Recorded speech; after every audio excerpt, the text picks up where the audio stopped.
special edition of Turn Out a Punk. Today on the show, not one, not two, not three, but four unbelievable guests from the band Pinhead Gunpowder.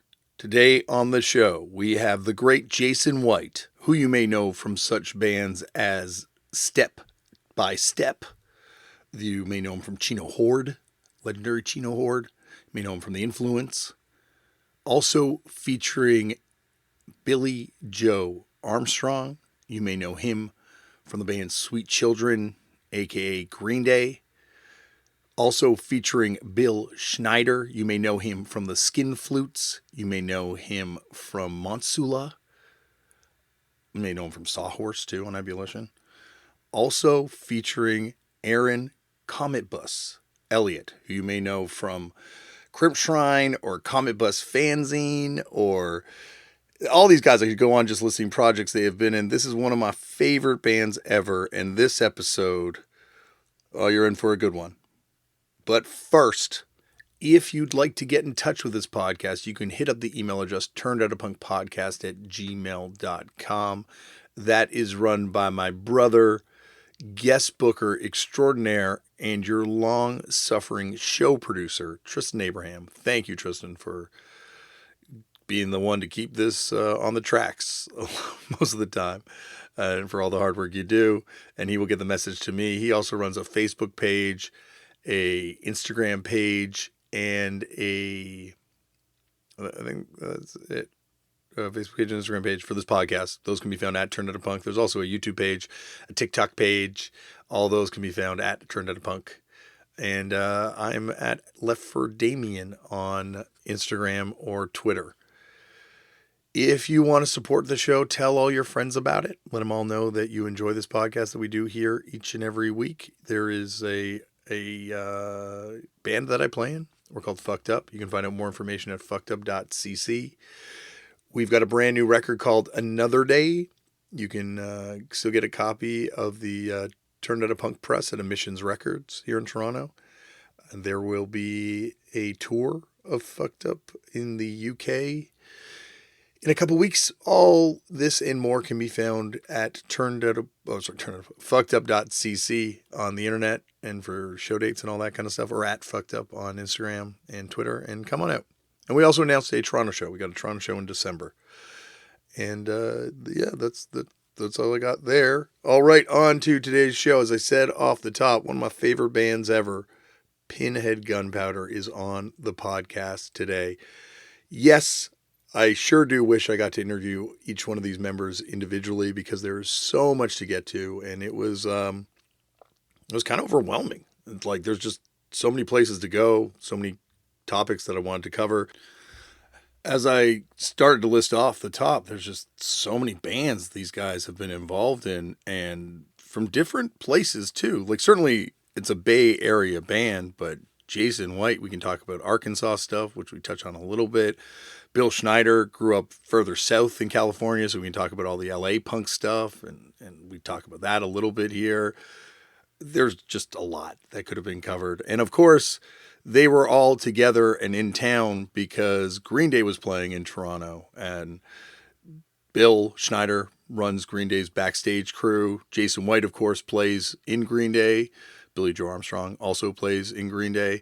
And so Aaron Cometbus flew up, and I got to sit down with, as I said off the top, one of my favorite bands ever, because right from the first 7-inch to this new album, Unt, which I'll talk about more in a second, I believe it's on UNT, they are fantastic. I love all their music. I think they are some of my favorite songs, but outside of just the music, I love this band because they contain all the contradictions and conflicts that make punk so wonderful. Because at the same time that you have Aaron Cometbus, one of the most stubborn champions of DIY there is, the person who invents the personal zine, who documents so much of that early Bay Area scene, almost like the pre-Bay Area punk scene stuff that he's documenting on these tapes.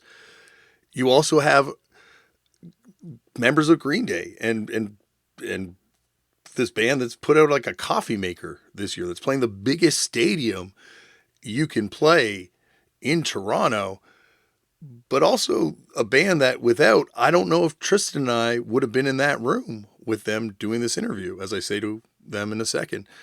Because as much as Sonic Youth was the band that got me into this stuff, Green Day, when they blew up, they really gave you, as a fan, as me, like a 14-year-old kid, a roadmap on where to go to get into this stuff and how to get deeper involved in it. And yeah, without that, I don't know. And as I mentioned before, they have a brand new record, UNT, UNT. UNT, I think it's UNT. That is fantastic. I love this thing. It is coming out on October the 18th on 1234 Go Records. And you can place your pre-orders now. I don't know, there's so much I could say leading to this episode and just ramble on forever about different things, but I'm not. I'm going to let you hear it and enjoy the new Pinhead Gunpowder record. Enjoy all the old Pinhead Gunpowder records, because I love this band. This whole episode is dedicated in memory of Sarah Kirsch. Sarah is someone I've never met, but she is someone who I feel gets nowhere near the credit she deserves for all the amazing music she contributed to punk rock through bands like Fuel and John Henry West. If you've not heard John Henry West, they're like one of the all-time great hardcore bands, and Skin Jobs with Bill Schneider, and of course the stuff she did with Pinhead Gunpowder, and we just go on talking about Sarah Kirsch bands. So this goes out to Sarah Kirsch. We talk about Sarah in the episode, but this is dedicated to her. And that's it. I'm not going to ramble on anymore. Check out UNT. Thank you, Bill, Billy, Jason, and Aaron for having me and doing this interview, and the tickets to the Green Day show, which was great. I got to take my kids to the Green Day show. It's awesome. Anyway, I'm not going to ramble on anymore. Sit back, relax, and enjoy Pinhead Gunpowder on Turned Out a Punk. All right. Oh, yeah. Pinhead Gunpowder. I feel like I've been training for this episode my whole life, because there are so many divergent and interconnected storylines happening on this band with the various members and your connections with each other. So I appreciate you doing this, but also putting up with the way my mind's going to work. I think hopefully the ADHD is not too severe today. But yeah, it's a thrill to have you here. Awesome. Thanks for having us. Well, as I said, I kind of have a thought on how it should start because of just the research I did, I was going to start with you, Aaron. But if any of you guys think you should go first, because temporally you start before, you're very well documented in when you get into this scene, Aaron, so I think that's why I know this. But feel free to chime in. But I think we're safe with going with Aaron first. Yep. Aaron, how'd you get into punk? All right, we're going to begin at the beginning. I'm Aaron.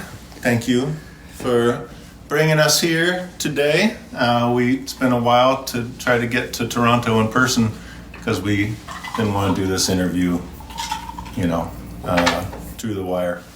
I want to say before, just to set the scene, before I got into punk, I was already against everything. I was against, I wouldn't eat a McDonald's or Burger King. Actually, I wouldn't eat the burgers. I don't know why. I just decided that was wrong. I wasn't vegetarian. I wouldn't go see Hollywood movies. So I didn't see, Saturday Night Fever or Grease or Battlestar Galactica or Aliens. I was curious about them, but I had made these rules that I shouldn't go. I wouldn't wear a watch. I wouldn't wear deodorant. And I also thought that like toothpaste and soap were some kind of, conspiracy to make you buy products to make you feel bad about yourself. So I avoided those two, which did not work out that well for me. And so I was against all these things, and it was weird, but I think kids are also a little like that. They just look around, they see the adults, they see the other kids, and whether it's snobbishness or just perversity, you make these strange rules for yourself. And, like you inoculate yourself. just because you don't want to catch the same thing that everyone else seems to have. And so I was already against everything, and until punk, that was the first thing that I was for. And I can date it because I recently found the first music magazine that I ever got. It wasn't the first fanzine, which was a really big deal, but it was the first music magazine, and it was December 79, and I just found it in my storage, and cut out of it is the photos of the Dead Kennedys, Alice Cooper, and Jim Carroll. So I think I'd found punk about 3 weeks earlier. Were you like a comic kid? Were you into like trading cards? Because I find you, and I think that like the closest parallel would be like Ian MacKaye, in the way that both of you are very serious. I don't mean this in a negative way, but like serious about punk. But very early on have these sort of like moral codes, self-imposed moral codes. Like they're not religious in any sort of way. They are religious in a way, and they are arbitrary, and they, and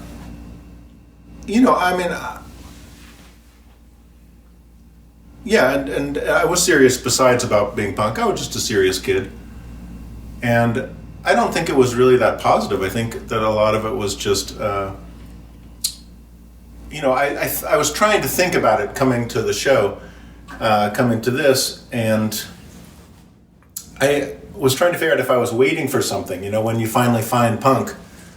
And I don't think so. I don't think I thought there was anything to wait for. I think I was sort of unhappy, like, this sucks. And when punk came, it was a real revelation. Unfortunately, I went swimming in some polluted water a couple weeks ago, so I have an ear infection, and I'm not hearing that well. So if I don't hear a question that well, just repeat it. And also that question evolved as I got it out of my mouth, because it started about being a collector of comics and cards. I was a collector pretty much of everything. Coins, stamps, comics, rocks, butterflies. I think it's something that, and I don't mean, maybe all you can chime in on this part, but like, there is something of a waiting for punk to happen, even if you came into punk after it already had happened, where I was really unhappy too. Like I looked at all this music stuff that was happening and it seemed like completely unapproachable, especially someone like me who has no musical ability. It also felt like I saw AC/DC and it was just a different kind of experience. And then all of a sudden there was this thing that was there that was like, kind of, I guess, like Minecraft is for my kids, like a sandbox. Like you can go and do whatever you want. You want to start a zine, do it. You want to put on a show, just put on the show. And it felt like, I was waiting for that to happen to me. Did you guys feel like you were waiting for it? Definitely. I think back, I grew up in Santa Monica, West LA, and I played music, played trumpet. So I always played music my whole life, and it wasn't until I got into music that wasn't something being maybe taught at school and would go to parties and see bands play and was surrounded by music that I got into music. And when I found punk, it was really the thing that was like, oh, this is where I belong. And it was even more so because I was a musician, I played bass, and it let me fall into a world where I felt like I belonged there. When I lived in LA, I was into a lot of metal and thrash and see tons of bands and, lots of interesting stories there. But it wasn't something where I felt like I belonged. It was something I would watch. And then when I would play music, it was, it was like school, band and stuff like that. And it wasn't the same. And then when I finally kind of found punk and was playing bass in a punk band, it really inspired me, and I just knew I was home right away. It was just something that was like, oh, this is important to me. Do you remember, Bill, the first time you ever came across like punk as a concept or a word even? Well, I was probably pretty young. Where I grew up, my local high school that I would have gone to if I wasn't in Catholic school was University High, and so my older brothers and my older sister and our friends had older brothers and sisters who like went to uni while like the Germs were there, and you know, we knew about the Go-Go's before, and we knew about all these other bands when they were punk bands, even though we were too young still, because they were all about like 5-6 years older. So we knew that it existed. But then really, I think punk, I go back to, it was a little more metal-y, thrashy, but right around the corner from my house, Mike Muir lived, the Muir brothers. Yeah. And so right around the corner from where I grew up, they practiced in the garage. So, you know, having suicidal tendencies, you know, 7 houses away, practicing in a garage was definitely punk, and they were scary, and it was metal. It was different than the punk I grew to love, but it got me into that music. Well, it's interesting too, because like that's such like a at times vilified scene, that whole suicidal Beowulf kind of, I guess Excel too a little bit, but like about how much gang culture was involved in it. And like Fat Mike said on the show, that's one of the reasons a lot of people moved out of LA was because of suicidal stuff. But you know, Robert Trujillo was on the show and he's like, no, those were my neighbors, and like that was my band. You know, that's what I grew up with and things like that. So did you know like Hated Principles and those types of bands? No, I was still too young. I mean, I would see a lot of those bands play at parties and things like that, but I didn't know the people in the bands yet. And really it wasn't until I moved to the Bay Area that I really got into playing in punk bands and doing people. But I had friends that were in bands. My friend Dan played bass in Cryptic Slaughter. And Whoa. Yeah. That's awesome. And so it was like we worked together at Armstrong Building Materials. But it was like, it was, so I was exposed to all this stuff, and it's really what drew me in. But I wasn't part of it as a musician until I moved to the Bay Area. So like, were the skin flutes a thing in southern Los Angeles, or was that more in the That Bay? was all when I moved. When I was, I moved my junior year of high school, and just was, Dad got a different job, ripped away with like 2 weeks notice, and we moved up to the Bay Area. It's funny because like skin flutes, I guess Sawhorse on Ebullition, and Sarah playing, and John Henry West, and even Fuel. Like I think you recorded that first Fuel demo too, right? Or you got a credit on it, and I can't remember all what I did. I was like I helped them with everything. We were just best friends. It feels like vibe-wise that is so far removed from like the suicidal Beowulf interpretation of punk. It's all one case. It is one case, and ultimately, but it's like completely different strains of the same thing. Yeah. I mean, they had their homemade, you know, I think of Suicidal, I think of all the homemade t-shirts and art, and, you know, maybe it's sort of like jail art, but it was all like, oh, people are taking a lot of care in how they look and in making, you know, in homemade. I've never seen any band where there was such an art component, where everyone who was a fan is supposed, you know, makes their own shirt instead of buying one. Yeah, and I think you're right on that, because Roger Murray was on the show, and of course he got really heated when we were talking about Tim Yohannan.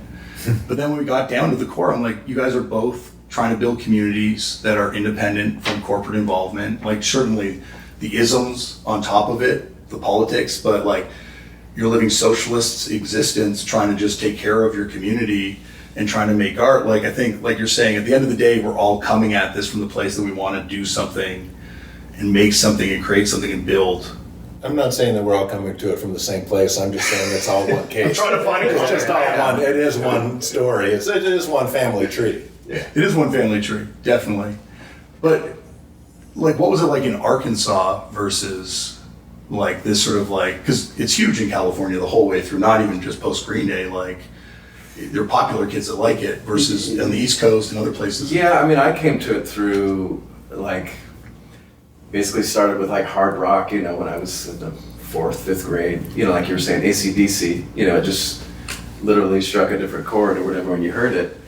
And then, you know, and then it kind of progressed into, you found harder bands, you found metal, then you found skateboarding, and then that led to punk, you know what I mean? But the first stuff you heard was like literally the Sex Pistols or the Dead Kennedys, you know, that kind of thing. But there was not, and then you know, eventually we found more local people that were into it, and then, you know, started your own bands and all that. But Jason, do you remember the first time you ever came across like that punk scene? Yeah, I mean, I was trying to pinpoint it, thinking about this interview, but the first band I ever saw was JFA, I think, was the first punk band I ever saw.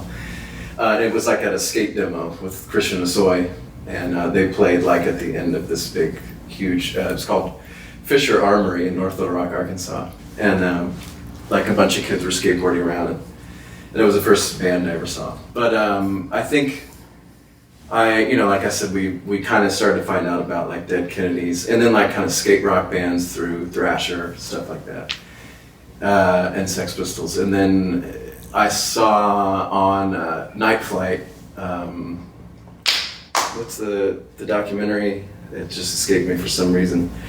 Decline? Not Decline, but All is War? no. Another State of Mind? Another State of Mind. Yeah, I can't believe I forgot that. But Another State of Mind with Social D and Minor Threat, and that was like, okay, this is where we're headed. That was the exposure. So would have Cono Christ be like a generation before you, or they kind of? They were older guys, yeah, than us. And then once, because we were pretty young, finding out about Another State of Mind through that documentary, watching it on Friday night or whatever, and then we started to look around, and then we found Cono Christ. But they were kind of they were like the only band in town. There might have been one other that broke up really quickly. But yeah, and then by the time we started to go to their shows, they split and went to the Bay Area. Yeah, because it feels like, well, I guess it would have been a brain drain for bands, because Trusty, I think, is another band, but they moved up to DC, I think, at a certain point too. Yeah. He was just at their yard sale. I was just at the guitarist yard sale 2 days ago. Yeah, I went to visit him, and we were in DC. And James Brady was I was like, I'm gonna come visit. He's like, I'm having a yard sale. Okay, I'll come over. I was helping him move stuff around. Any finds? They were a little bit, yeah, I did actually. I found a stamp re-wetter. That was pretty cool. But they were younger than Econo Christ, but older than me. So they were kind of the in-between, yeah. Did you see that Metallica footage of them playing in Arkansas where they do that? Yeah. Trusty and Econo Christ They jam? were blown away by that. I think everybody was. They did like Kirk and Robert, Trujillo do a section almost every town of like some local punk band, like cover song.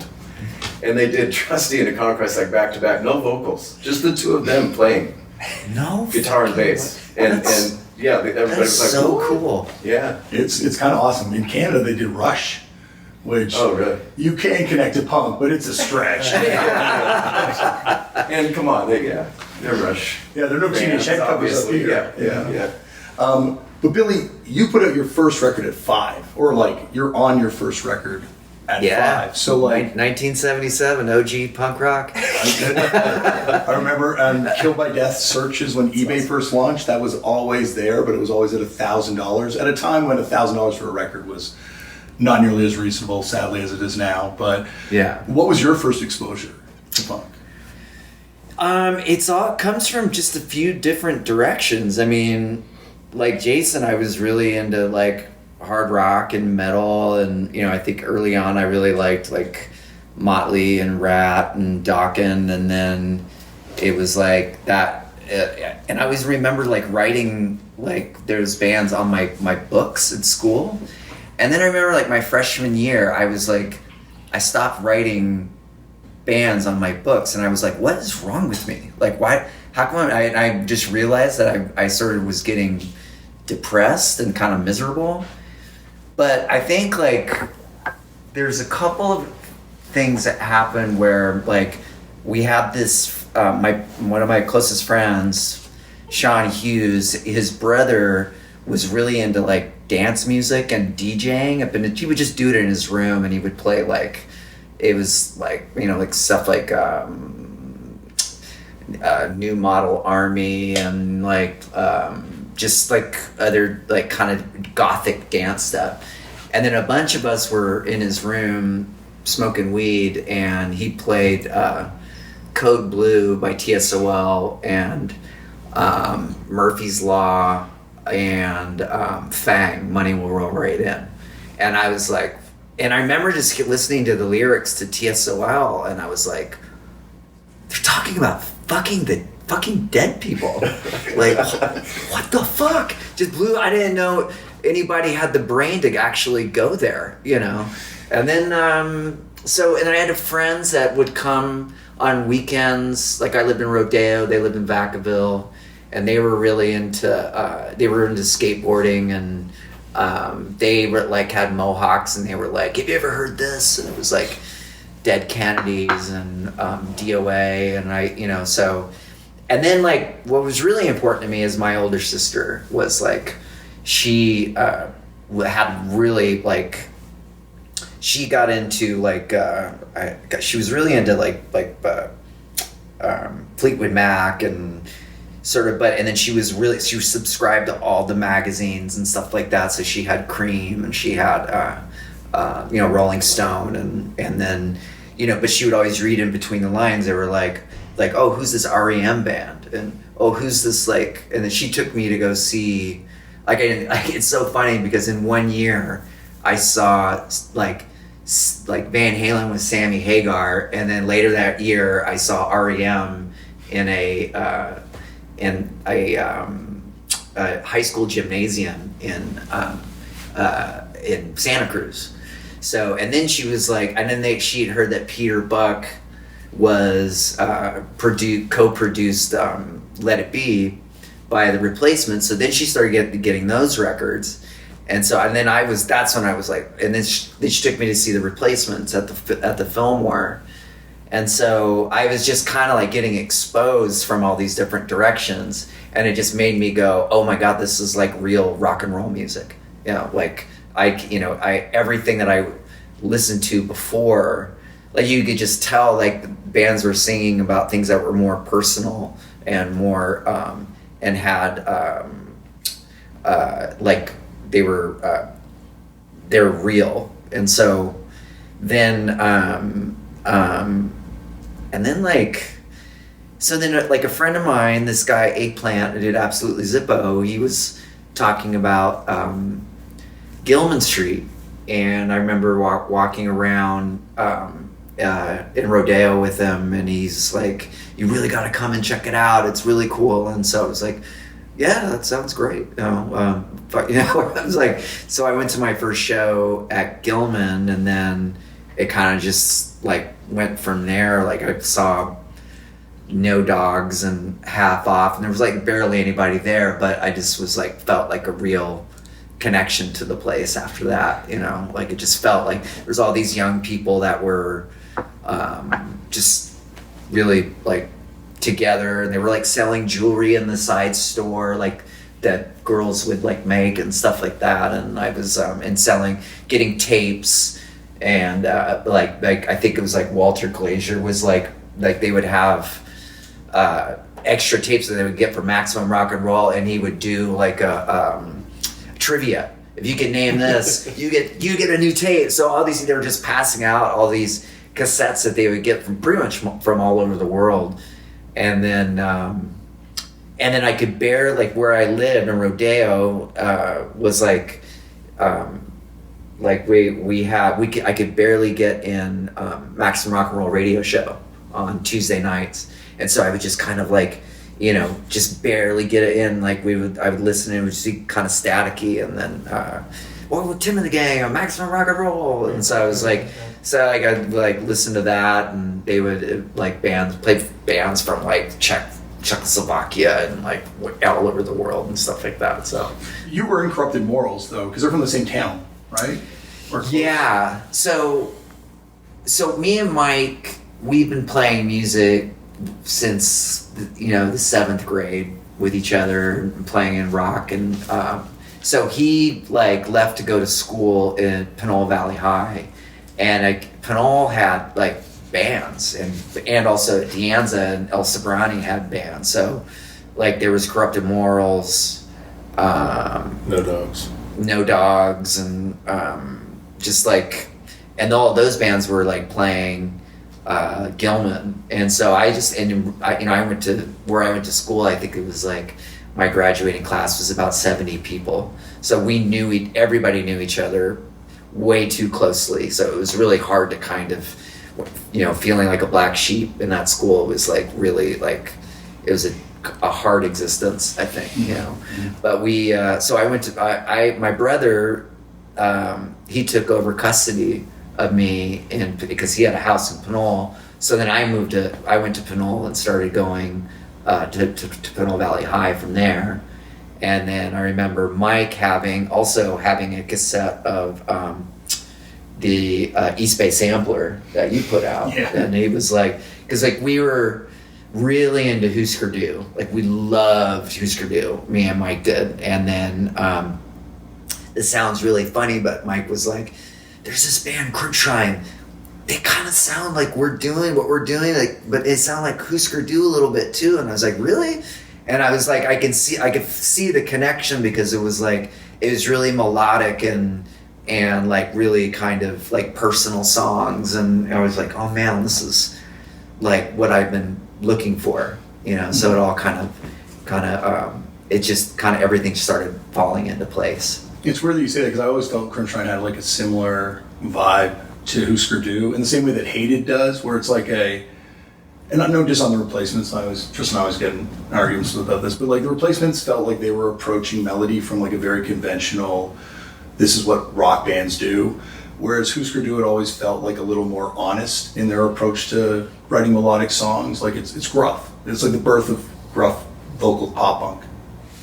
Yeah, I think so. I just, you know, they're just like playing like open chords, like in a lot of songs in G, and I just love those songs. Like I am one of the like people on the outside that like their later stuff more than the early stuff. I've always It's better. What I think so. It's different. It's like a Better. yeah. That's what's different. But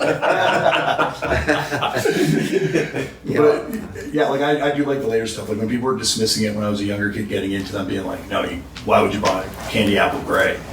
I was like, "Oh, because it's some of the best songs on their most commercial record." Yeah. Before you got here, we were talking about our first shows, and I said, "Oh, should we each tell each other a story?" And Billy was like, "Okay, I'll do yours." And Oh, I see. I said he told me like 30 years ago, he goes, because I told him about my first show at Gilman, and then he told me, he's like, oh, I wish I was at that show. He goes, I wish that was my first show, because my first show was Dead Kennedys at Keystone, Berkeley. you remembered it, yeah. but I wasn't, and I was at his first show. Yeah. Too, which it was a cool show. Yeah. Half Off's super underrated. They're a fantastic band, and that LP is amazing. But like you eventually start touring. Did you actually go to Arkansas on the Crimpshrine tours? No. Did you say pop punk earlier? Can we erase that part? Well, you don't like pop punk as a term? We don't even recognize it as a thing. You don't? No. We don't acknowledge it as there's punk. I mean, we're a punk band. You might Yes. want to be interviewing, we might be on the wrong podcast, but no, I don't recognize it as a thing. I don't use it as a way to break things up into separate genres. I think it's a sonic approach, like where there are certain bands that kind of reject melody as their kind of starting point. I mean, we're California punk is catchy, and Melodic. Posh Boy, and for us, for the Bay Area, even hardcore, Social Unrest, and what I grew up with, Impatient Youth, Social Unrest, and 13, and all the local bands, they were just catchy, so I think good punk is catchy. I think there's a pop element, but it's, Yeah. I wouldn't break it up. I remember I went to go see the Dwarves at Gilman once. And I was like, it was almost those things where I was really afraid of them, and always curious, because we had played with them before. Like we played with them, and then they played after us, and they played 2 songs, and guitar player smashed his guitar over someone's head and end of show. But then I went to go see him again, and everybody was giving the Dwarves shit because of the political and misogyny and stuff like that. So, but I was up in the Radley's Nest with Blag, and I was looking over there, and I'm like, oh my God. And then he goes, I was like, yeah, we just started chatting, and then he's like, are you in a band? And I go, yeah. And then he goes, what band are you in? And I almost like almost like cringed up. Like I was like afraid to tell him. I'm in a band called Green Day. He goes, "You're a Green Day?" He goes, "I love that shit. The sugar punk. I like sugar punk."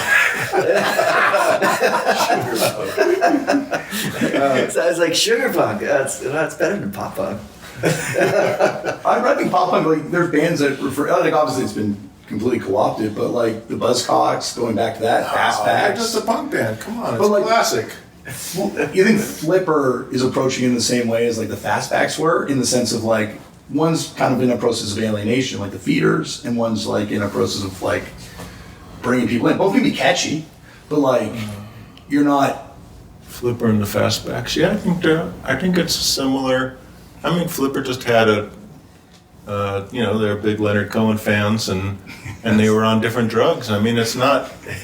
So it comes down to the drugs. That's all. It's just, they're in a different place. I mean, they're a different generation. Little known fact, fucking Ted Falcone from Flipper was in Vietnam. And then he taught art school. I mean, he'd had a whole life before Flipper. These aren't teenagers, but Fastbacks also weren't. Mm-hmm. I think he probably came of age in the late 60s. I don't remember.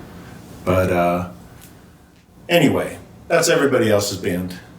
We don't, I let them do their thing. I don't have a total analysis of it. I just like punk. Yeah, for me, yes. that covers it. Yeah, and I'm the all. first to say, like, from the B-52s to Crossed Out, it's all punk. I wouldn't put the B-52s in, but B-52s 100%. I could go new wave. No, they I appreciate new wave too. Now. Yeah. When they were on the show, we talked about, like, they looked at themselves as being a band kind of coming at this from the same sort of energy, punk rock wise, as the Ramones were. Like, it felt like Devo too. Mark Mothersbaugh but thought energy that is was a punk band. the whole thing about punk is it's about including yourself and making something happen, and so it's not so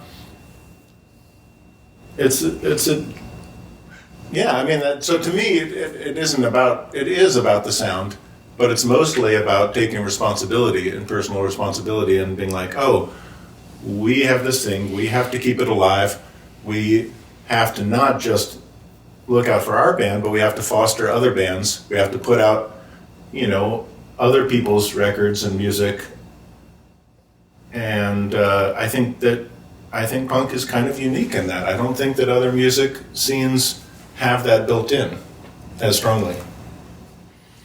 Yeah, I feel like it's kind of like when everybody, like, in the late 70s, when it's like Warner Brothers put a leather jacket on Bugs Bunny, and they're like, it's no longer punk, it's new wave. Like, it kind of is a way to sort of sell something, and that sounds harsh, but I think like pop punk, that was never a thing that I remember anybody ever talking about when it came to like Green Day or it was just like we were just a band with melody, and that were influenced by like the Midwest bands and some of the English, like Buzzcocks and it's kind of the very, very early Social Distortion, but I don't know, like I just it to me it kind of came later towards the late 90s where it started to become like something that you can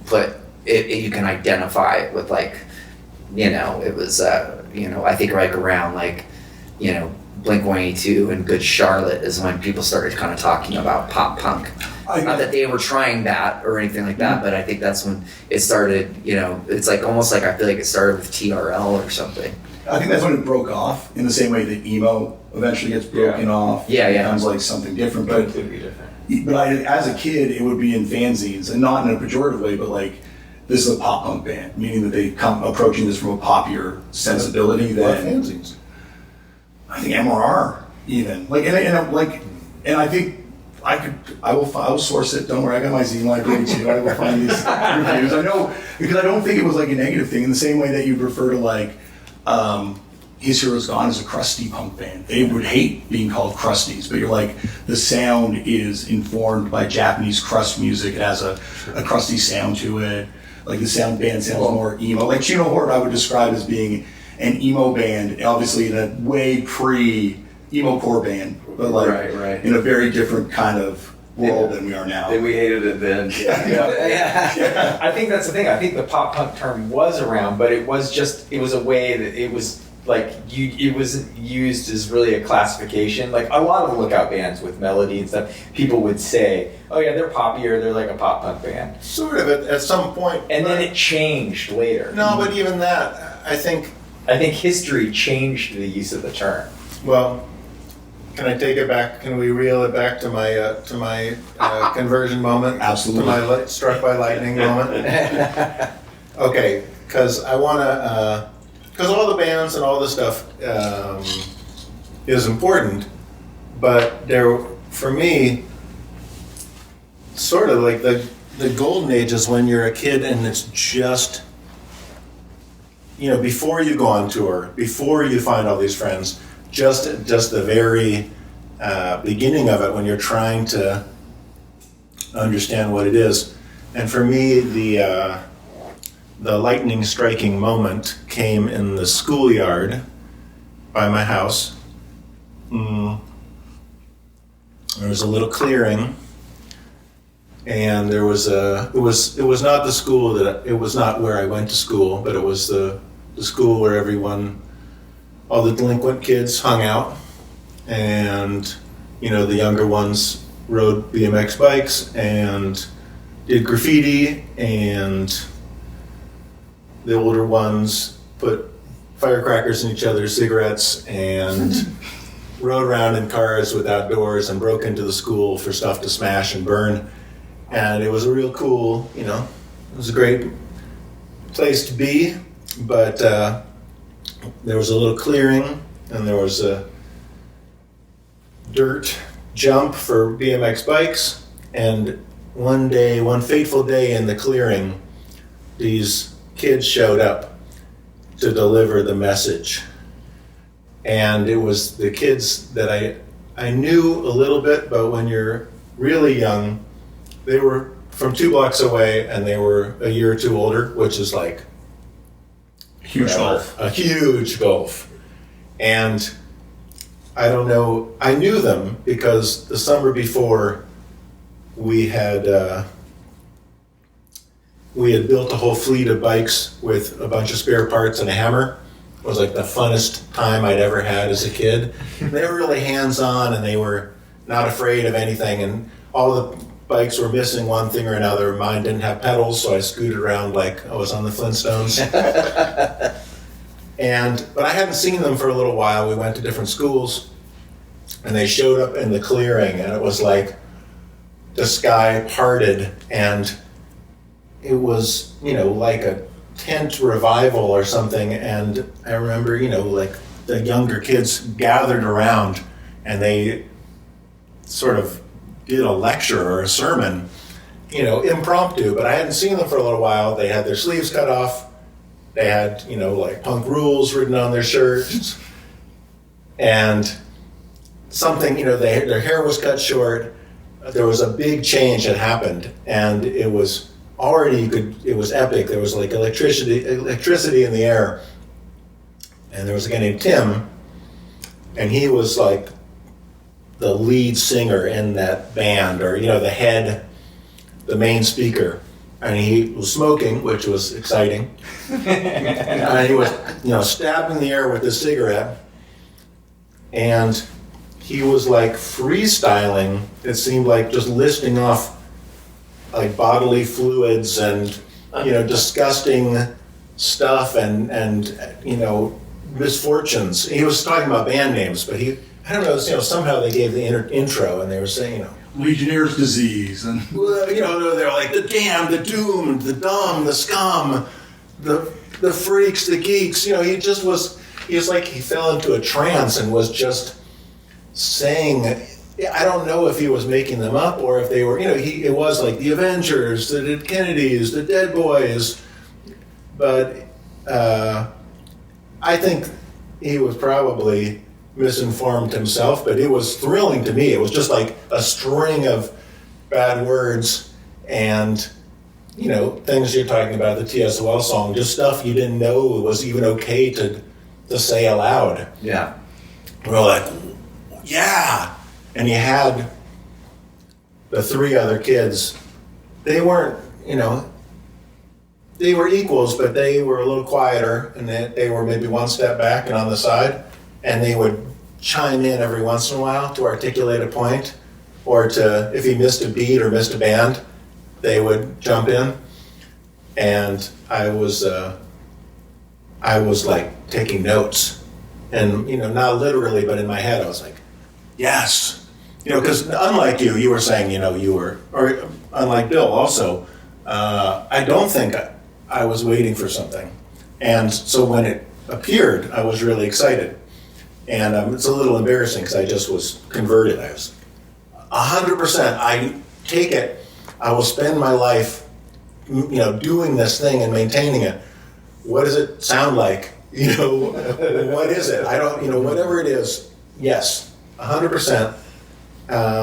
Which is a little embarrassing, but it was also not totally different than what we'd done the summer before, which was just have a bunch of random parts and smash them together with a hammer and make something together for everyone, which is kind of how it's turned out. Yeah, and that's the thing that keeps us going. And then every couple of years, there's a band that blows up and draws new people in. Like Tristan and I are both kind of products of the Green Day explosion, more than the Nirvana explosion, I'd say. Because it's interesting, in talking to people from the Bay, I feel like Nirvana didn't really matter as much to the Bay as it did to everywhere else in alternative music. Like Larry Livermore was on, he's like, Faith No More was our Nirvana in the Bay. And so the Nirvana thing, well, Mortem comes out of Yeah. I mean, it was, but it wasn't that big. Well, I don't know, Green Day felt like it was, was after the fact, but it feels like from talking to people that everyone felt that it was inevitable, that you guys would get huge. And people that have been on still surprisingly hold a lot of vitriol towards Jawbreaker for signing to the major, but no one seems to get angry talking about Green Day signing to the major. At least who've been on the show. Well, they were pretty angry when we did in the Bay Area. We were like, I remember there was we played the Phoenix Theater in Petaluma, and there was picketing out in front of our show, and I think and we were trying to kind of keep it a secret. We're like, don't fucking tell anybody. And I told one person who will remain nameless. I told one person, I told one person. And then all of a sudden it was I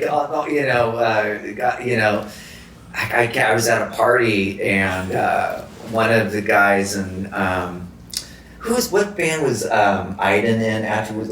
Grinch. Yeah. One of the guys in the band came up to me and he goes, "So I hear you're going to be a big rock star." And I was like, "Fucking cause."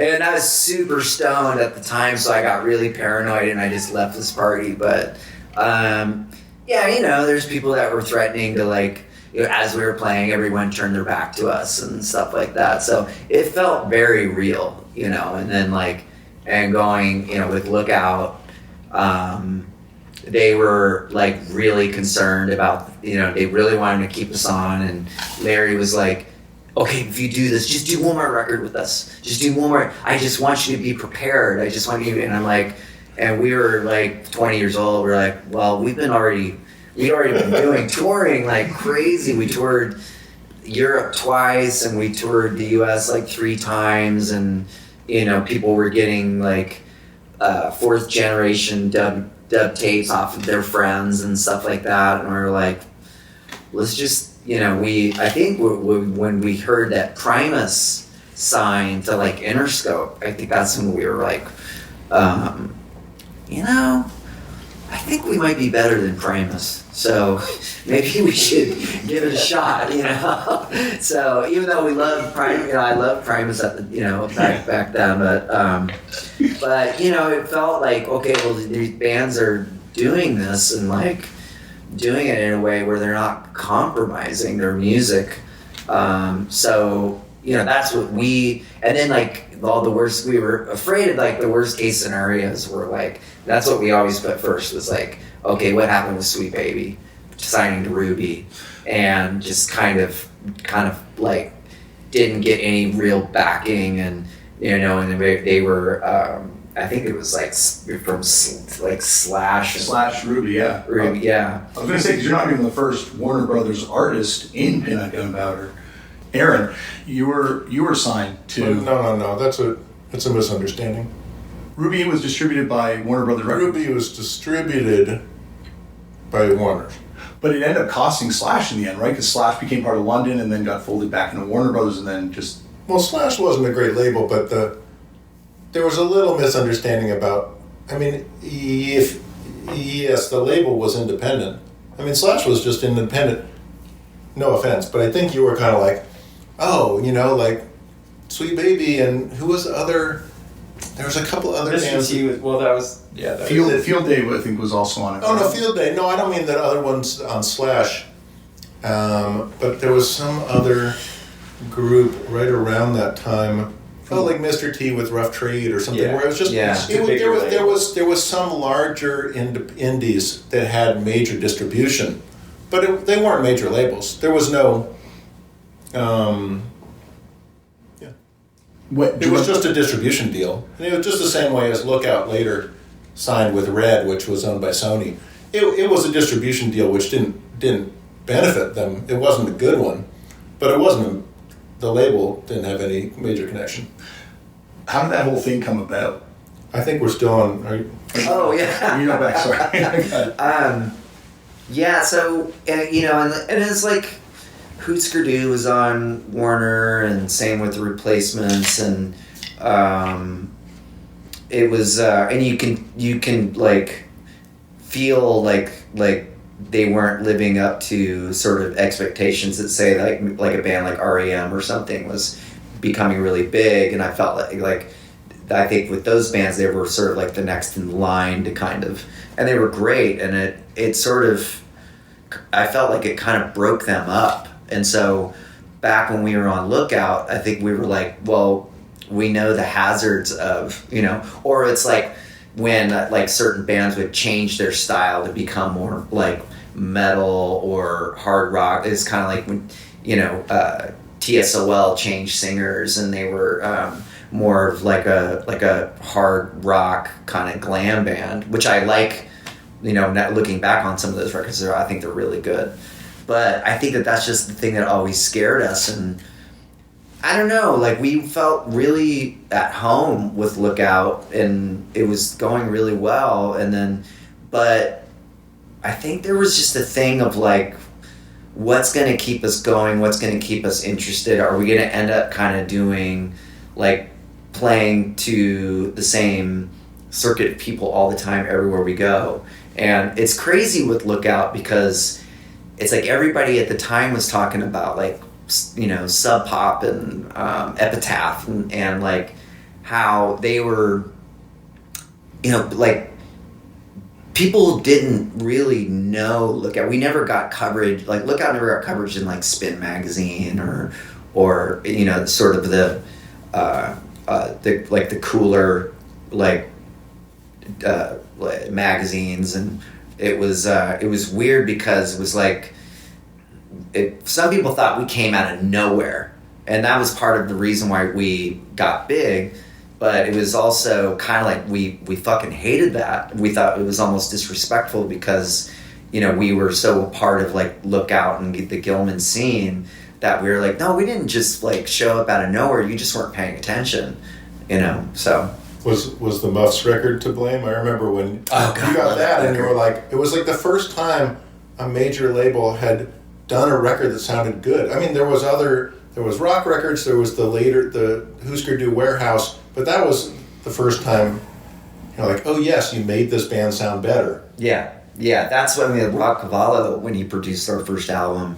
Like he produced the first Muffs record, or second Muffs record too, and we fell in love with that record, and that was like, okay, this guy gets it, and he's like wants to make, you know, he loved like making like rock and roll sound like rock and roll, and not put on. I think it's like we were so afraid of the gated reverb delay snare drum of the 80s that we were just like, you know, like that every band at that time kind of was like, you know, it's like you gotta have, if you want to sound like if you want to sound like Success, you gotta have the gated reverb snare drum, you know, and then that's what kind of wrecked a lot of bands, I think. Yeah. The weirdest one is the bands that it didn't wreck.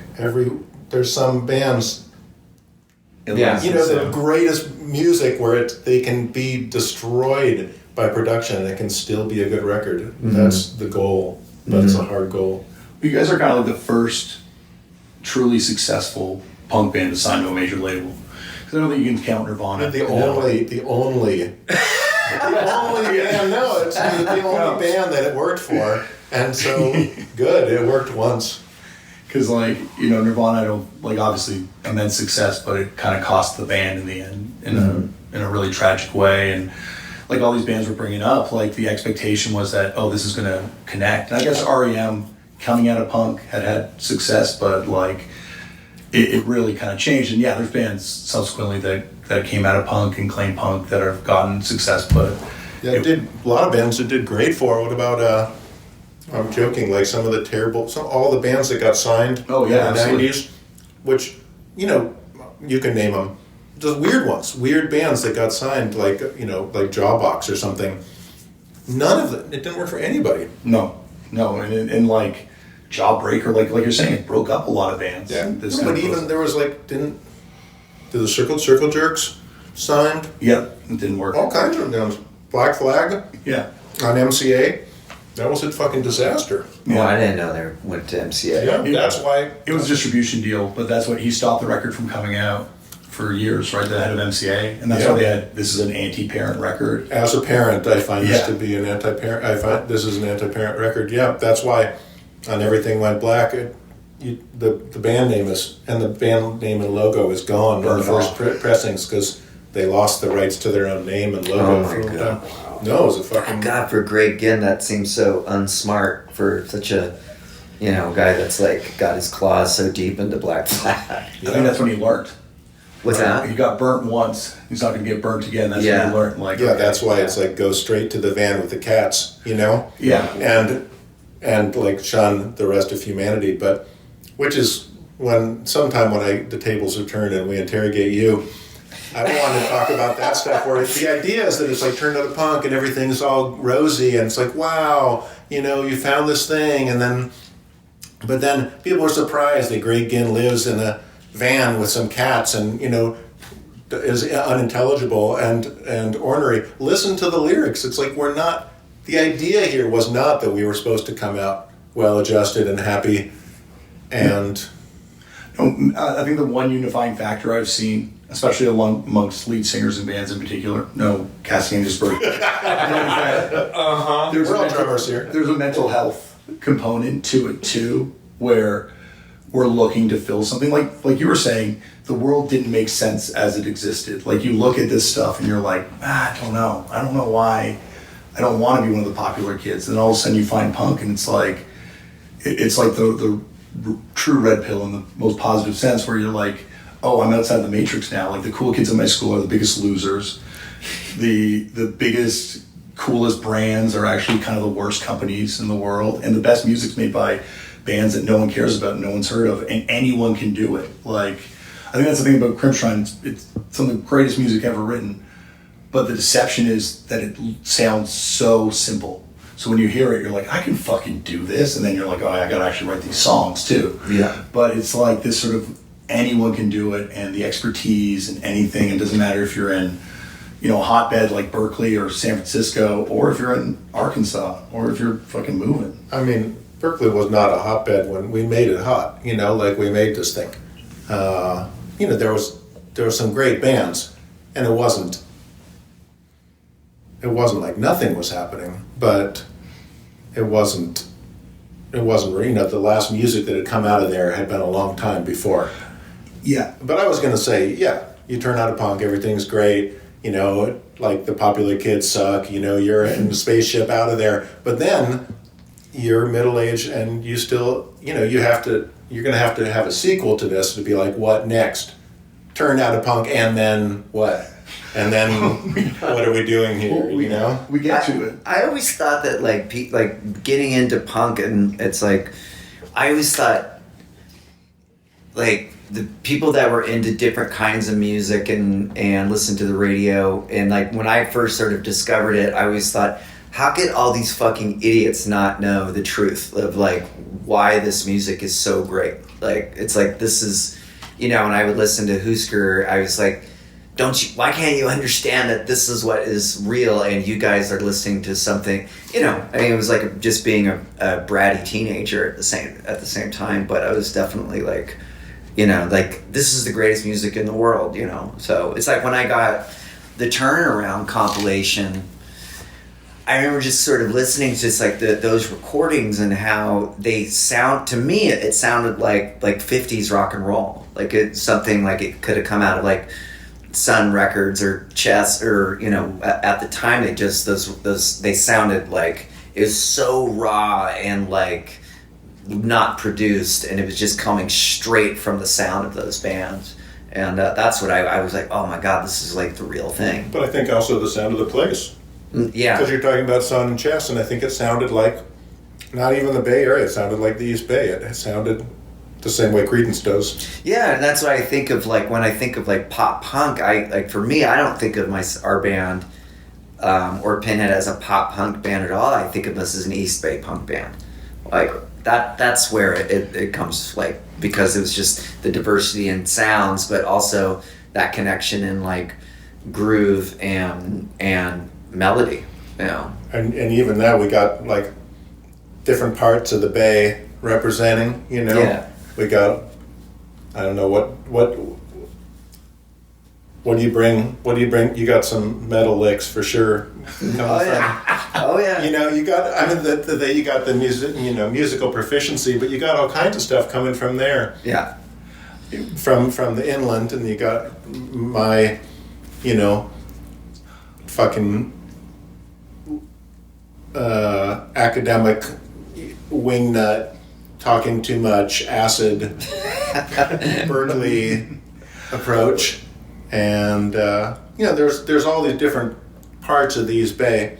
Bill, who came from LA, brought a little bit of suicidal with him, thank you, and but then settled in like Walnut Creek, Contra Costa area, that had its own style going on there too. Mm-hmm. But it's funny because going back to what you said, I think the moment your band goes on tour is kind of like your apex in your local scene, but that's also when you leave your local scene, because that scene's going to carry on without your band. And up until that point, it kind of like existed sort of around your band in a solar system kind of sense. Yeah.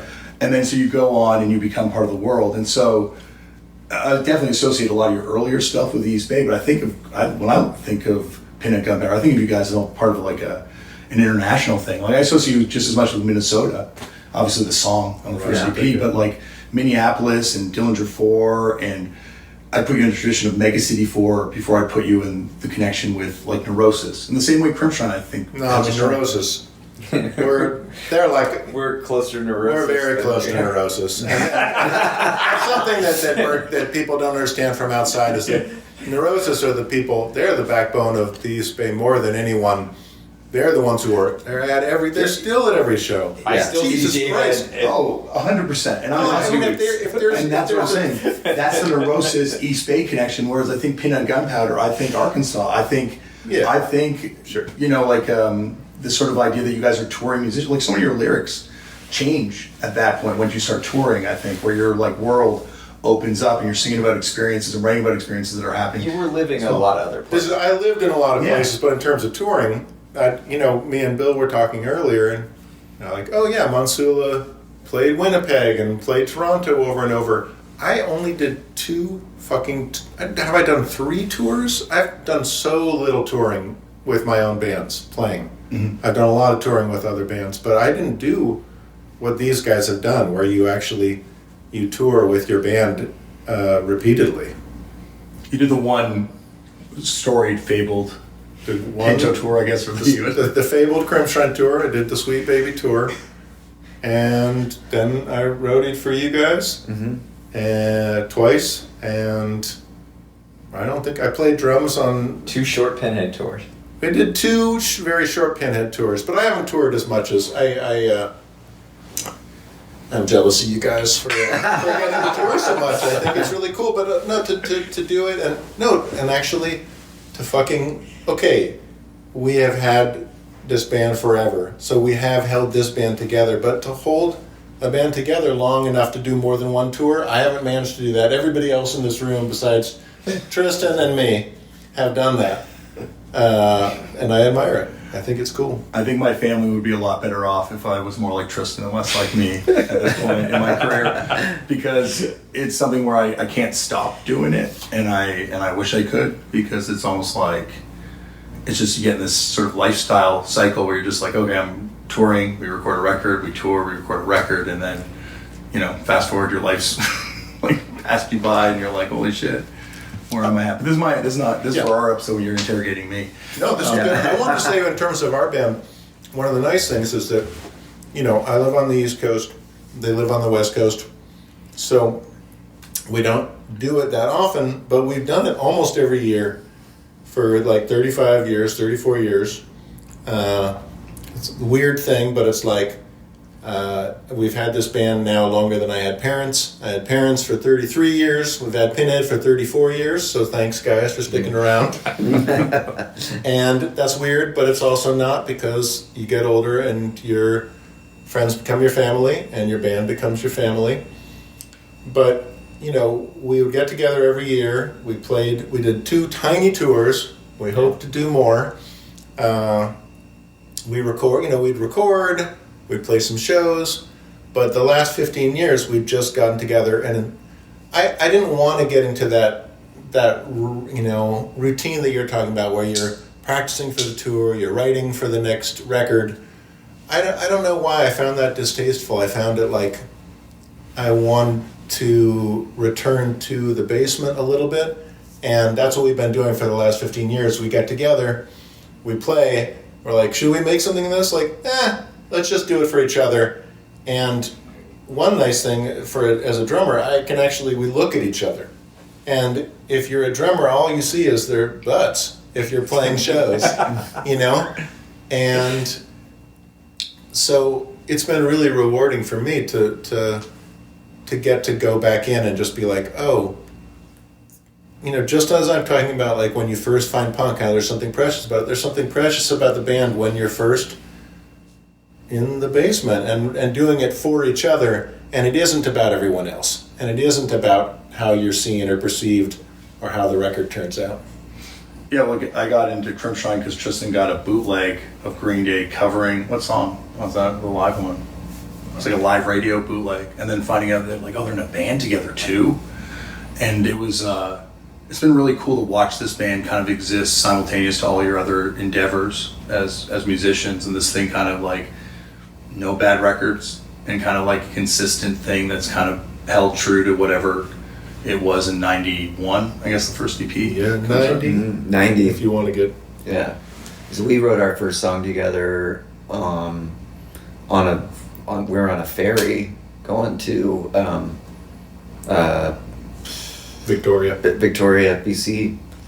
So it was, and was it Minneapolis song? Mm-hmm. Yeah. And then me and Bill and Sarah had played together the summer before I moved away. Yeah. And a bunch of songs that are lost to time. Yeah. And then, you know, so it was 91 when we all got together as a band proper. But in terms of the, I think you already have it on the family tree there, but I was trying to think of all the different ways this band has, you know, like this is the main thing where we're all together. But me and Billy before that, we played in Blatz together. You know, he played in the coolest band ever, you know. And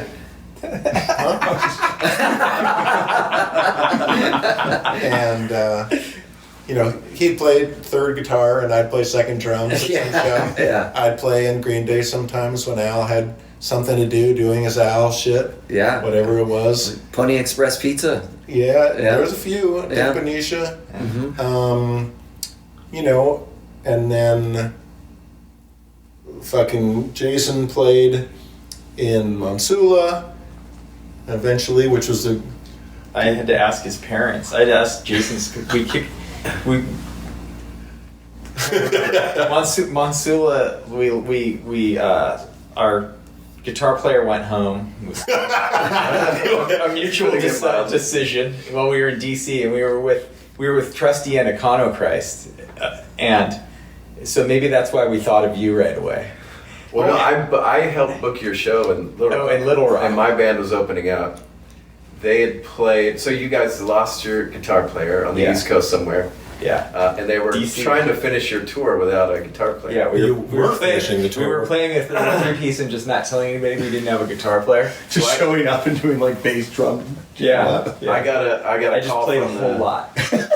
from my friend in Memphis the night before, because they played Memphis the night before, and I was like, "How was Monsula tonight?" He's like, "Oh, it was awful. They don't have a guitar player. They're trying to finish their tour." Terrible. I go, "Oh shit!" Well, they're playing here tomorrow night, so I went and learned like 4 or 5 songs. Went home and learned them real fast, and then when they came in, I was like, "Hey guys, I heard you lost your Showed up with the amp. guitar player," but my band was opening up, so I was already playing. Yeah. So I was like, "I'll just jump on guitar if you guys were like, sure." And then I ended up. They bought me a Greyhound bus ticket home from Denver, where they met up with Lance Hahn, and I completed the tour from Little Rock to Denver. But if I understood correctly, it was you played the show. You're like, "Whoa, that was fun. Good night, guys." And they said, Wait. "Wait, not so fast." And he told me, he goes, "You got to go ask my parents," because he was only 17. Maybe they picked me up at my parents' house to go on tour. Yeah. Wow. So how old were you in Step by Step? That was the band. Oh, that was the band when you were. Wait, no. Sorry, that was a different band. That was Chino Horde. Chino Horde, yeah, because Step by Step's before Chino Horde. Yeah, so that also contributes to the whole thing. On Green Day's first tour, Aaron was roadieing. My band, Step by Step, opened up for them in Memphis, but they had a long drive. They had anticipated getting there, but they showed up late. Everyone thought they weren't showing up, so Step by Step played at the Antenna Club in Memphis, and they were like, "Stretch, play as many songs as you can." And we didn't know but 10 songs or whatever. So we did it all we could, and then they were like, "Okay, they're not showing up." So we give everybody half their money back. People were leaving. We're loading out. They show up. Aaron with Green Day. And then we all went to a party together that was happening somewhere in Midtown, Memphis. And my band, Step by Step, had recorded some new songs, and we did a Crimpshrine cover. Easy Answers. And That's awesome. And so I gave them a copy of it and was like, "Oh, check it out, my band did a Crimpshrine cover." And they liked it, and that was one of the contributing things to me. That was playing when with we y'all. met. That's when we met Jason. But what other connections we had? Jason played in a band with Sarah also called 16 Bullets. Yeah.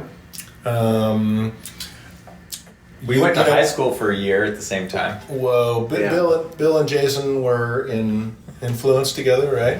Yeah. What else? You and I were brief roommates. We were roommates, and I toured with his band, not right. playing, but just. Yeah. So we've been in all of each other's bands. Here's a weird one. Chino Horde put out a record on Council, the split with Current. Yaphet Kodo was also a band that put out a couple records on Council. Yaphet Kodo also put out a bunch of records on Ebullition, featuring a guitar player from Yaphet Kodo, was actually Lars's guitar tech on this tour, Casey. And you were on Ebullition with Sawhorse. Yeah. So that's what. I played softball with Casey. Oh, Yeah. so another connection. Even closer. We were on the same team. So we're all weirdly connected by this whole thing. But I think that's the cool thing about this band is the fact that it is like there is these sort of deeper connections that exist within this band beyond the fact that you all make great records together. But like there is this sort of testament to this web of punk that exists within this band. Is it true though that Sarah quit because of Green Day signing to Reprise? Because that was a rumor back in the day. Not true. It wasn't true. I couldn't tell. I'm here to tell the truth for the first time. Okay. Well, 93.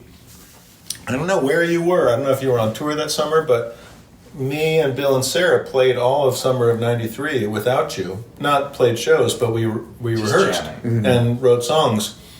And there was one song that Sarah was like, look, you know, is it okay if I sing this, like, instead of maybe like, we ride your motorcycle all night and fuck in the dirt and do this, you know, maybe I could sing like, you know, we drink some milk and whatever. And I said, Sarah, this isn't a song about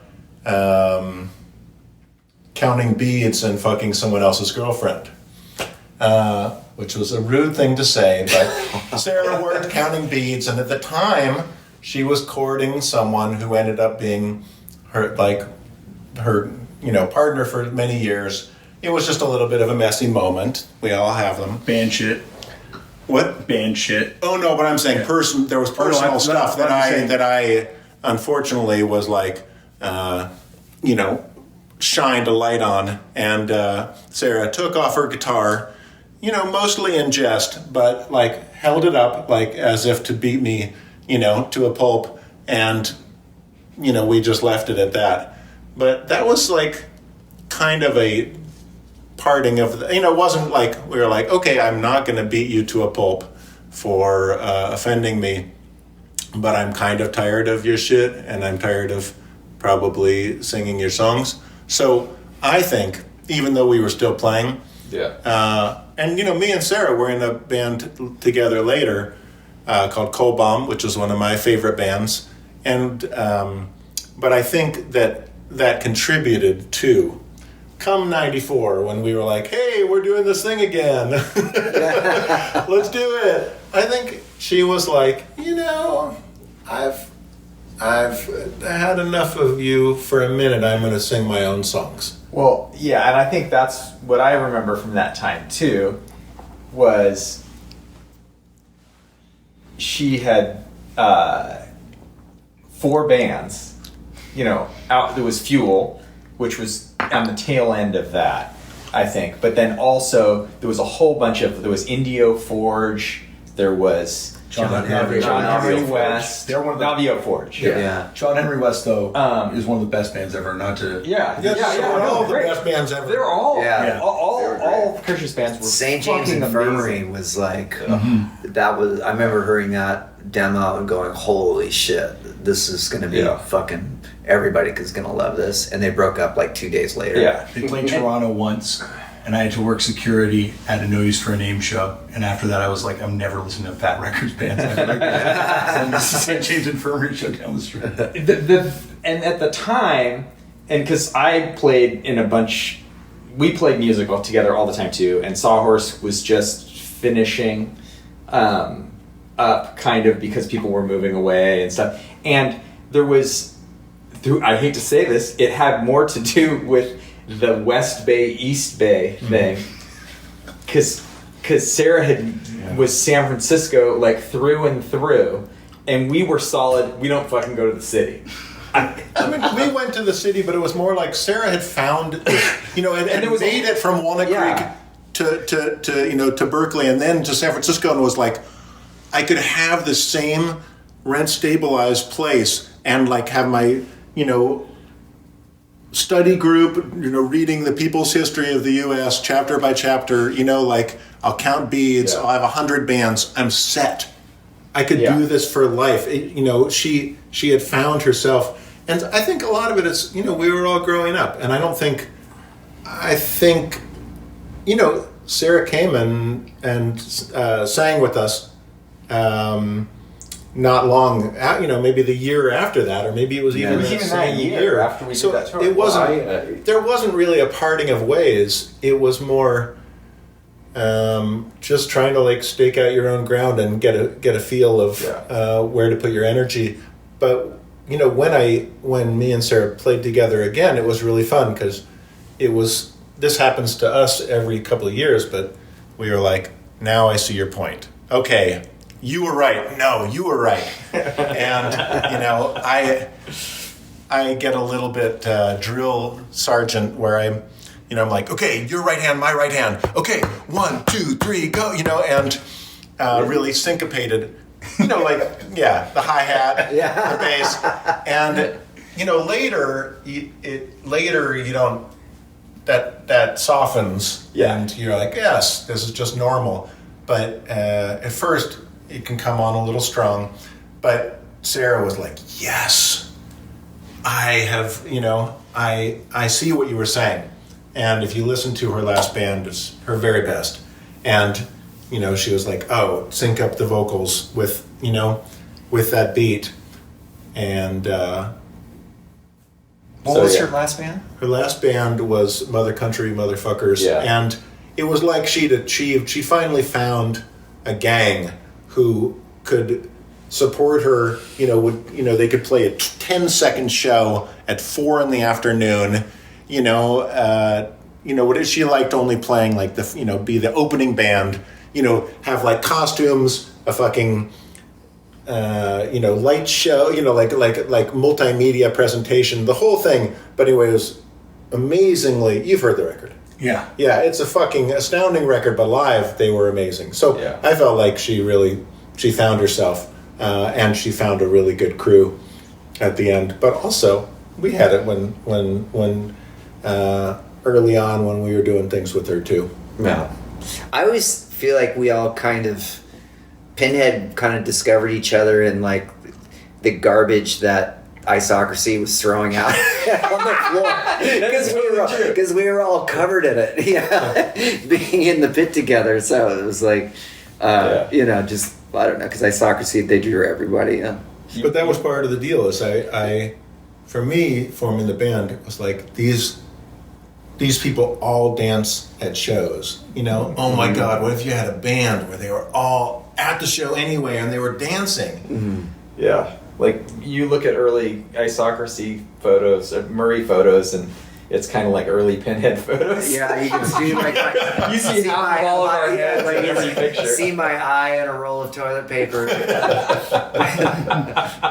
It's interesting how them and Soup, I guess Soup because they were on Lookout, but more them just seem to not be brought up as much. Like, obviously the documentary served them really well, but for how important they were to the scene, because it's like, and this is controversial, but is it Crimp Soup Isocracy or Idiocracy? That's not what's controversial. Well, no, because it's listed on the Wikipedia as Crimp Soup Idiocracy, and Sergi was on here saying Operation Ivy was later. They weren't part of that. Well, Operation Ivy was Isocracy's first name. Yeah. Oh, so they were called Operation Ivy, and later, it was the same as I think Bikini Kill and Dead Kennedy is the same thing. Somebody else had used the name first, and then the bands that we know, asked to use it. Are you done with that name? Yeah. Yeah. But anyway, the Soup are not that important. They're a good band, but you don't have to be important. They had great stickers. What? They had great stickers that were stuck. No, they had great songs, but they're just part of, the best bands in the East Bay are not, are the 100 bands that are only existed on those tapes. Yeah. From the years, 1982 to 87 for me, and Soup is just one of those 100. They're great, but. What made you compelled to start documenting that stuff back then, like doing those tapes? I think I'm going to pass the mic to Jason for for I don't think you got in. Well, we can switch to Arkansas talk. Let's switch Well, to I was Arkansas. going to point out earlier, we were talking about the transition from Sarah to me playing with the band too. Was I was in a band with Kirsch called 16 Bullets while I was starting my time in Pinhead Gunpowder, and I asked Sarah like, "Hey, so I'm gonna play with Pinhead. Is that cool?" "Yeah, totally great, awesome. Like, you should do it." And then we still had our band together. What made you move from Arkansas to the Bay? Just all of them coming through town, and my band's opening up and meeting people and being like, "Hey, come out to the East Bay, and it's great out there, and you can stay with me," or whatever it was, And so I wanted to get out of Arkansas as soon as I could after high school, and that's where I went. Yeah. Were you friends with the guys from Econochrist? Like, had you seen them kind of do it? Not really. I kind of knew Ben Sizemore a little bit, but I got to know him more after I moved there. And John Summerall, the guitar player, was he lived in the house, Maxi Pad, punk house that I lived in when I first got to the East Bay. So would you guys, like Chino Horde did some touring, I know you guys on the East Coast. Did you guys go out west? We did. We played Gilman, and Billy was there. We played with Sleep at Gilman.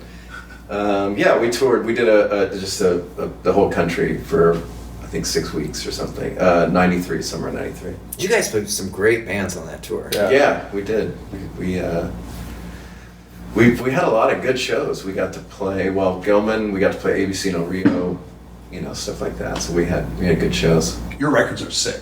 Well, thanks. Thanks. I love the, and it's kind of interesting, because I view it so separate from Pinhead Gunpowder. Like, it feels much more kind of part of that sort of East Coast DIY 90s basement show kind of scene. Yeah.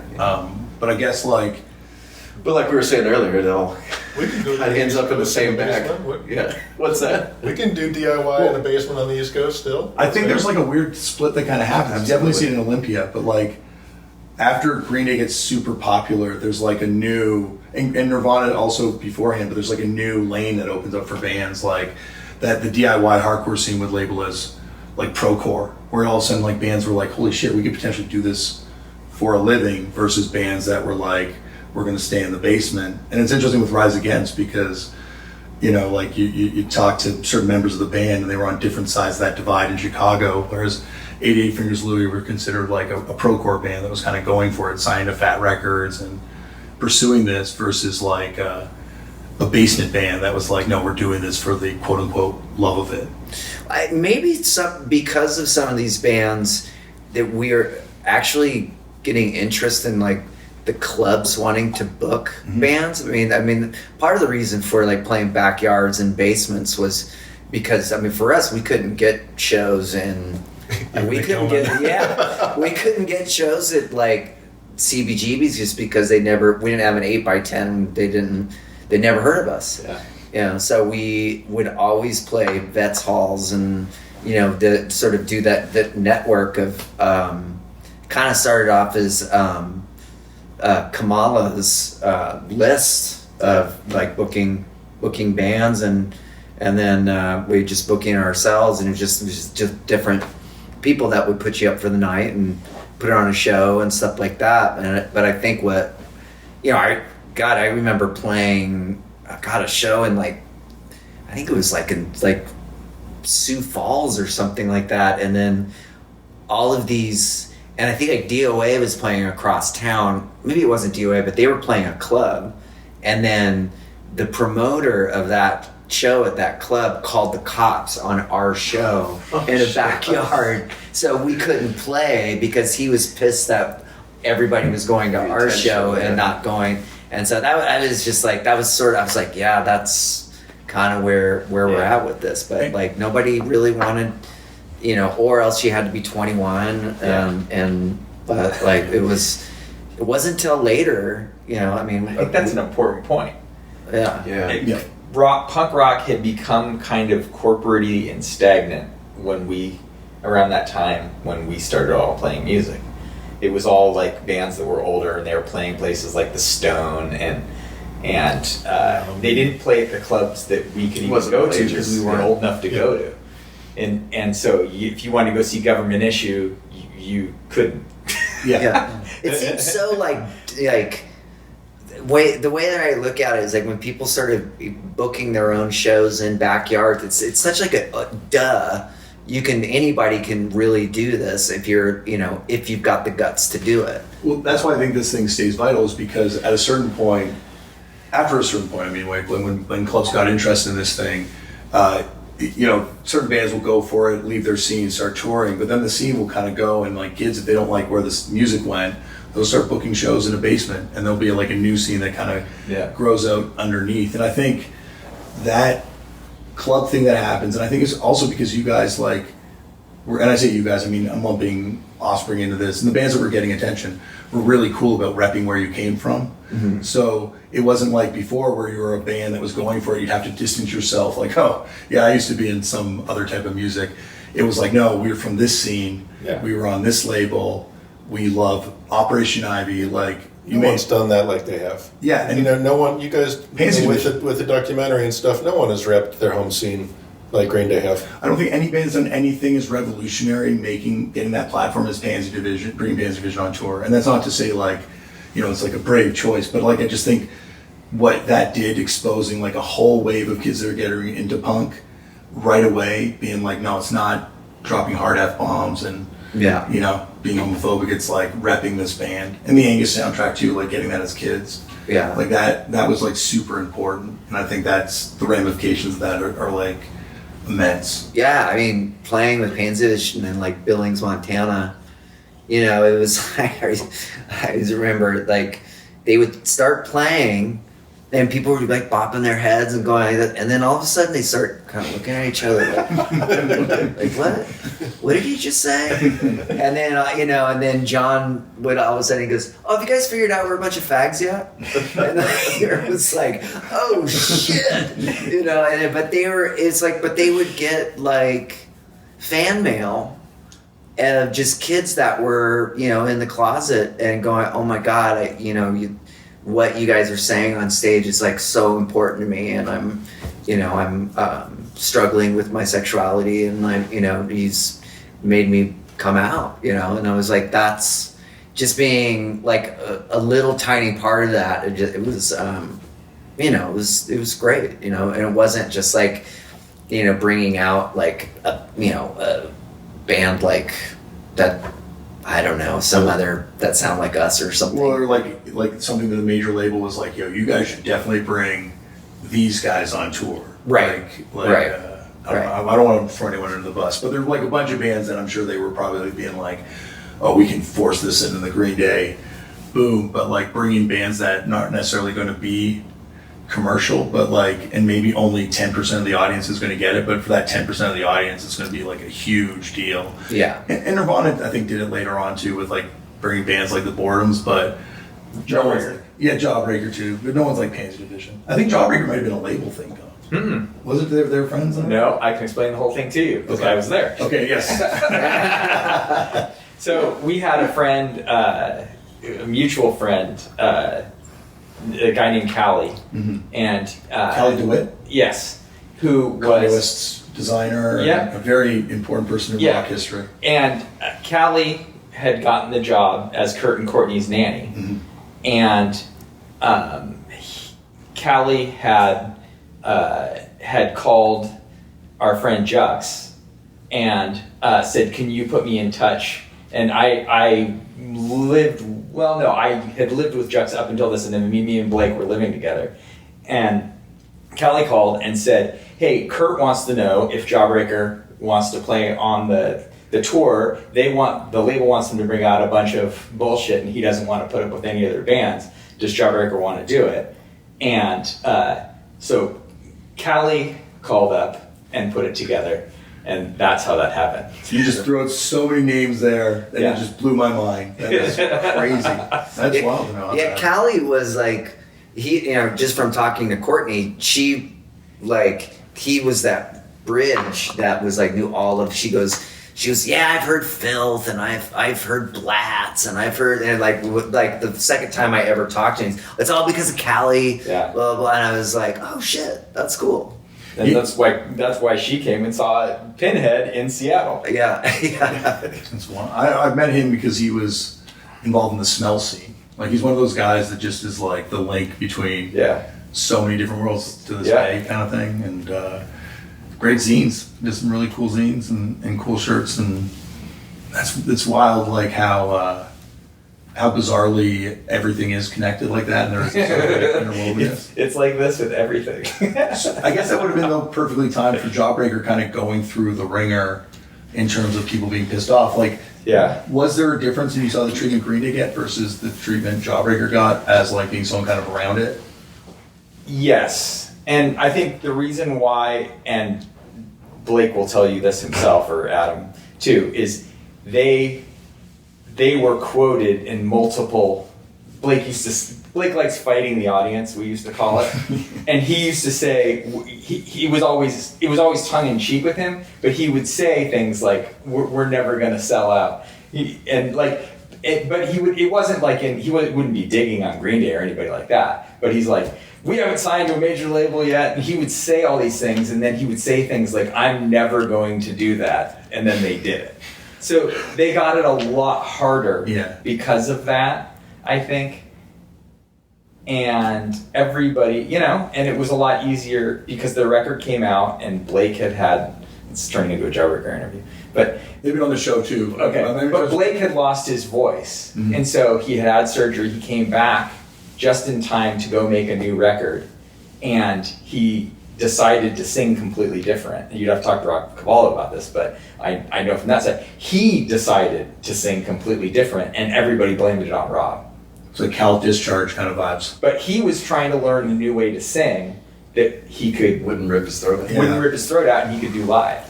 Yeah, which is definitely like a concern when you start going from being a band that played like every few weeks. Not that they weren't doing heavy duty touring, but I imagine the demands plus the stress.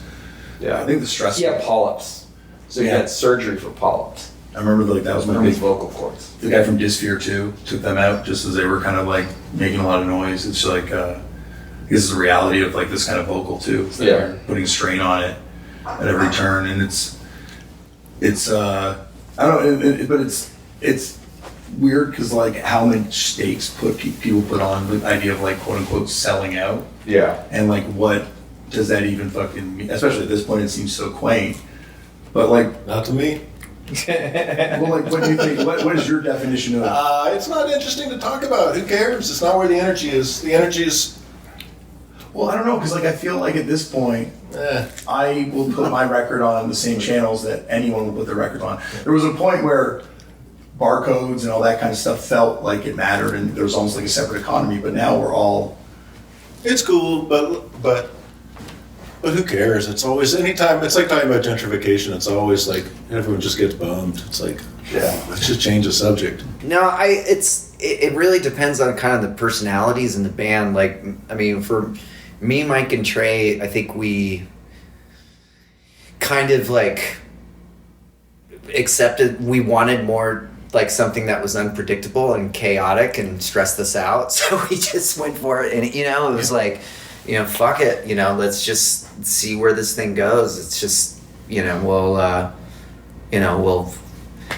don't worry about the consequences, don't, what's that phrase? It's just like it's gambling, and it's like, throw yourself in. Like you gambled and you won, and so it worked out really well. Yeah. Gambling is scary, and I think like to gamble with your life and your art, I personally am like, I don't think you probably should with people you don't know.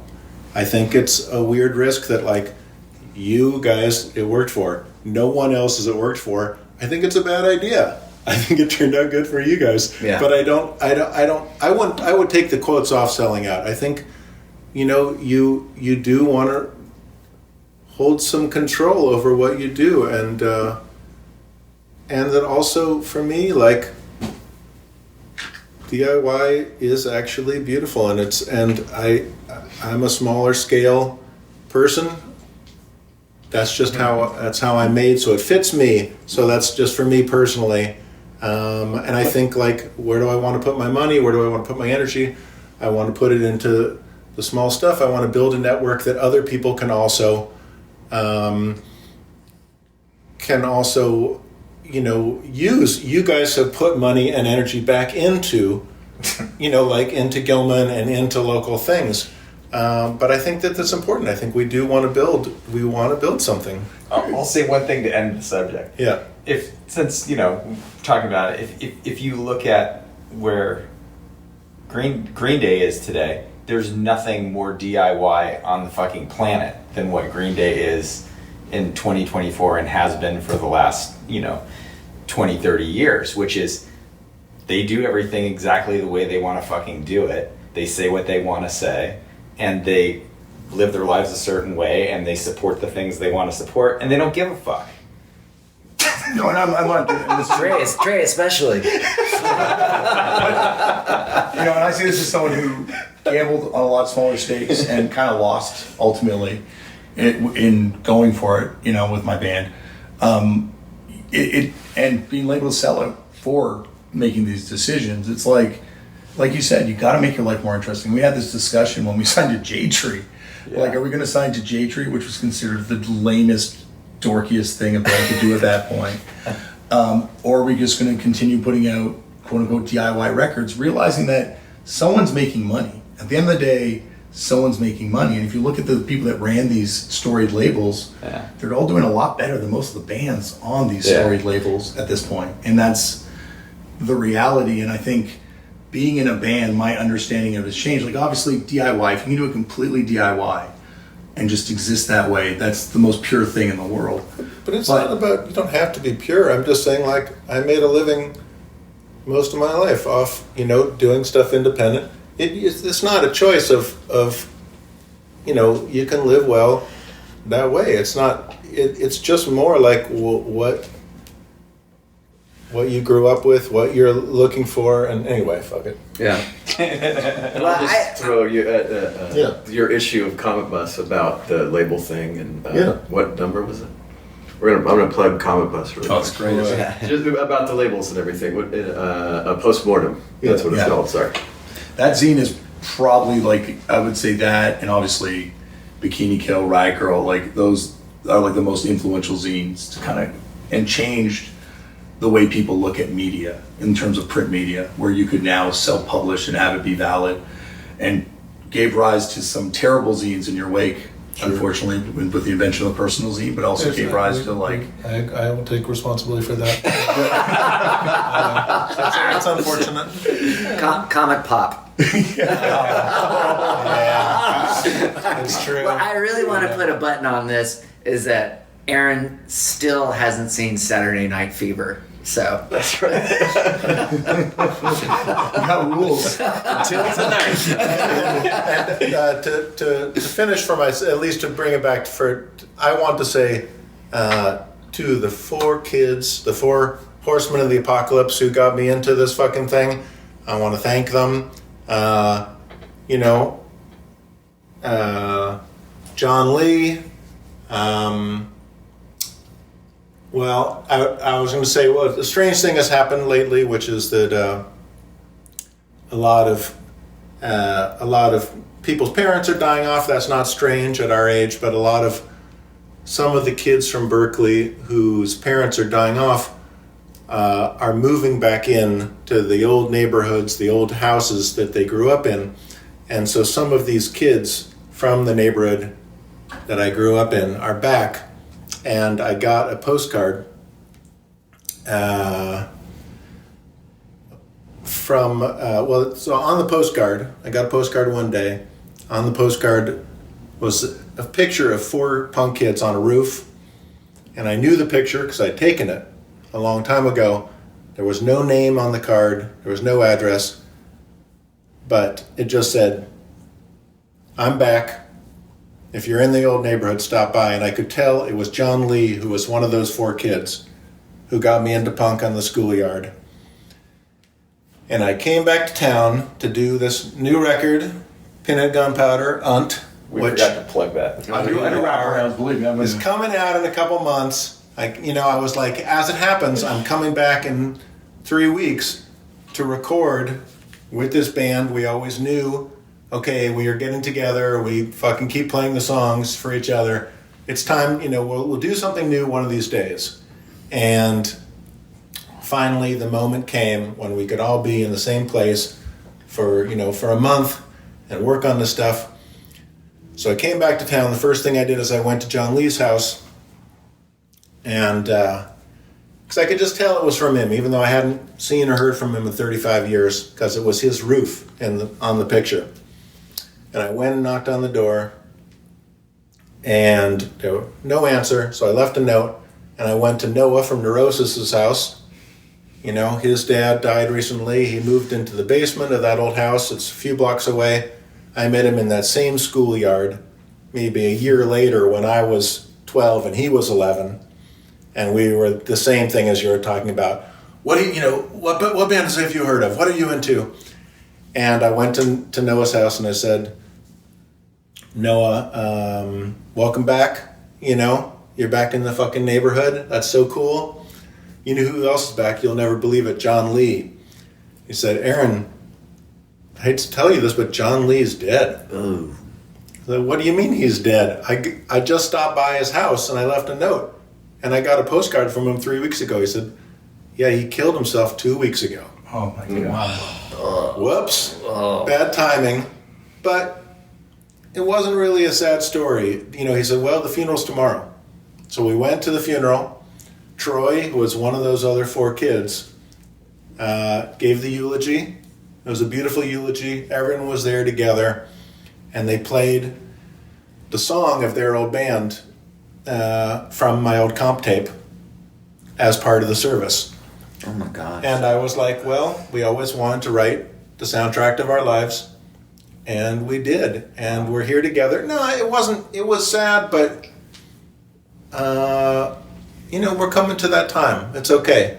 Yeah. And, you know, there was a lot of love. It was at the skate park in Alameda. And I was there with, you know, Noah, who, you know, we were little punk kids together, and now we're middle-aged punk men who this thing has had much longer and bigger effect on our lives than we ever could have hoped for, and we hoped for a lot. So that's Troy and John. Out of those 3 kids, Joey has a construction company. I don't see him that much. And Tim, who was the main, you know, the main messenger, he went down in punk history by getting his head split open by the Misfits. You may have He's heard the guy. He is the kid, and he was 13, you know. Supposedly, he threw a full beer. Everyone who knew Tim knew he would not throw a full beer, but he may have thrown something. I wasn't there. I can't remember if it was Easter Sunday or Halloween, but I wasn't there Same at that difference. show. Same difference. And I have never seen him since, but I recently heard that he was still alive. Some people, you're surprised when you hear they're dead, and some people you're surprised when you hear they're still alive. I said, wow, he's still alive. And so thank you, Tim, Joey, John Lee, and Troy for this wonderful gift that has served me really well and brought me here today with my band. Scott Pelkey.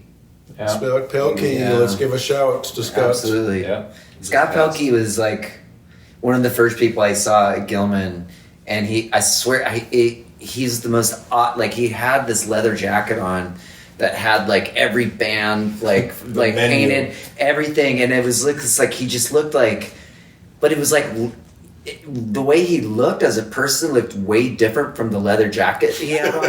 It was like looking at like Pete Buttigieg or something, like wearing this fucking, like, you know, like a Crusty jacket. and I was like, who the fuck is this dude? He's cool. Die cruising. Yeah. Andy guy? Yeah. Were any of you at the Gilman the night that the guy from the Dead Kennedys called the police? Oh, from For the Insaints. Pretty insane. Yeah. Nah, that was a hearing about weird it, yeah. situation. Do we got any other shout outs that we want to make? I mean, to Sarah, our old bandmate, Rest in peace. who we miss, Yeah. Well, who I feel honored to have played with. And sometimes it's sad when people die, but it's also like, oh, we did it. You know, like, short of having sex, we were in small, hot rooms screaming together and sweating, and it was intimate, and I feel like to have gotten that with someone, I feel like we did what we needed to do together. yeah. Yeah, short of my wife, there's no one I have more of an intimate relationship with than the people in my band, because like Yeah. you live with each other, right? Like you create, you bleed together. It's like way more intense than any working relationship. Yeah. Well, as I just realized that's 2 members of the Skin Flutes that we gave shout outs to that have passed away. Yeah. I have to say Scott Meyer. Scott. Still alive. Yeah, you can give that kind of shout out too. Yeah. I gotta say, I mean, he's alive and well, but John Kiffmeyer was he's very impactful for me. Like, even when I was like not that, like I was just getting into punk rock when like Sweet Children started. He was. I mean, he was great. I mean, it's the first time I ever heard like Billy brag, and you know, I remember like when we changed our name. We had a song called Green Day, and he had it like he was wearing a derby jacket on the back, and he had really small right. It said Green Day on it, and then we're searching for a new name, and then he goes, I just talked to this girl Paige, and she saw the back of my jacket, and she thinks that you should call your band Green Day, and we're like, oh, okay, cool. Yeah, so it actually started off as the song, then it went to his jacket, and then to Paige, and then, you know, rest is history. So.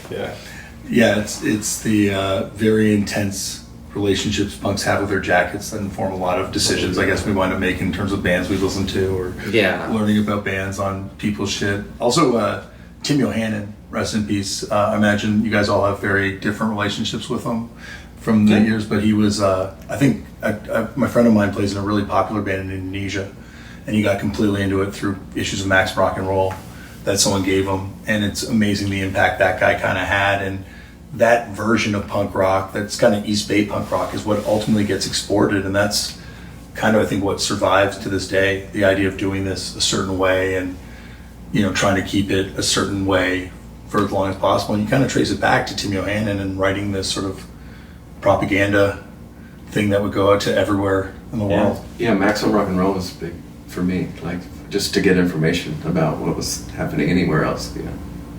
Yeah, it was like when my band got reviewed in the demos there, it just was like legitimate moment in everyone's life. Then I'll shout out Lance Hahn. He reviewed the Step by Steps demo tape in Maximum Rock and Roll. Gave it a pretty positive review. Yeah, but he was a good guy.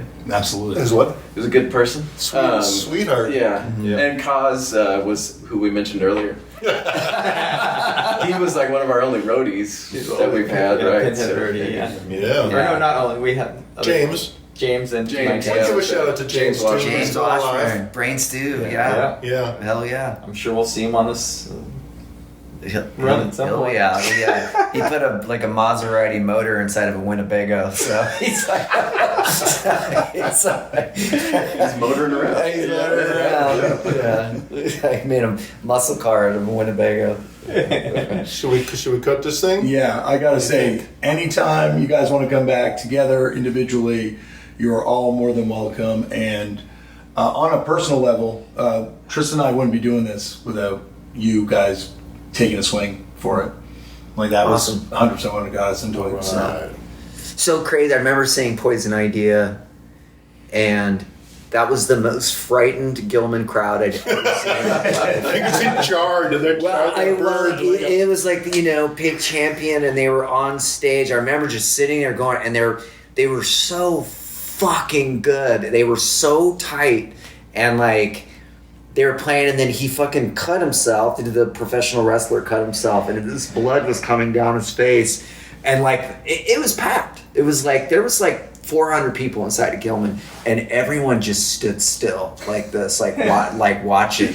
And then all of a sudden he just tore. I mean, he could have burned that fucking building down. And he fucking just blew this giant fume of fucking fire, and then the biggest pit I've ever seen that place. It was like, holy shit. That was one of my favorite moments I ever like going to Gilman. Were any of you at the feeder show there when Frank Discussion came out after digging up the pet cemetery? Yeah. Oh, were you at that? We were there, but I gotta give a shout out to Murray Bowles. Oh, yeah. You know, our the favorite documentarian of our lives. That's why I Yeah, the documentarian of our lives, and the only person that we would trust to document our life, and that's a big deal. Where you see them, and you know, we were very camera shy. I was at least very camera shy. Mm-hmm. But the book is coming out next month. Hail Murray. Yep. On Last Gasp, and there is a photo of Jerry A. singeing the entire audience burnt to a crisp, just like a level, like an inch of hair